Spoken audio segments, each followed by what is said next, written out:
Hello guys! For today's mini vlog, samahan nyo naman kami ipag-grocery si mama ni Jerome. Dahil nga medyo maganda yung kita ko last week ay ayan, ipapag-grocery din namin si mama niya. At dahil nga gusto din niyang pumasok dito sa Pure Gold ay sinama na namin siya dito para mas maaliwalas naman siya mag-grocery.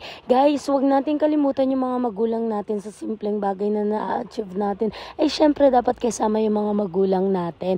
Sana next time si mama naman yung maisama ko dito. Naglibot-libot na nga kami dito sa Pure Gold. Mas masarap nga pala mag-grocery dito kasi nga hindi ka haggard or hindi ka pawisan. Ang sarap lang sa pakiramdam na kahit papano ay nakakapagbigay na kami sa mga magulang namin kahit minsan lamang. Dahil nga student pa lamang kami ni Jerome, buti na lamang talaga ay meron kaming TikTok affiliate na inaasahan. Na malaking tulong talaga sa pag-aaral namin ni Jerome at saka sa mga bills namin. Tapos nakakapagbigay pa kami sa mga magulang namin. Kaya thank you Lord talaga sa lahat ng blessing. Kung hindi ka pa nga pala nakaka-follow, makikifollow na sa aming Facebook account. Thank you for watching guys. See you on our next video.